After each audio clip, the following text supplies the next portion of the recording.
In this video, I'm going to show you how to switch your Instagram account type from professional back to personal.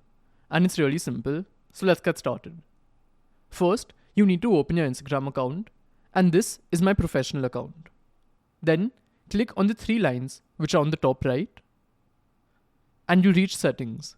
Once you're in settings, you'll have to scroll down, and then stop at this option that's Creator Tools and Controls.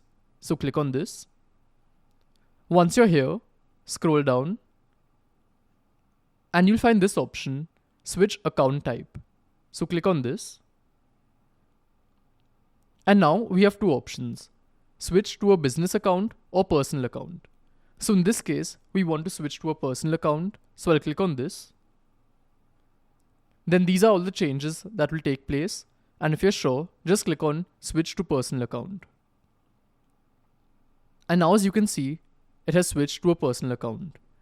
And I've come back and the professional dashboard has gone.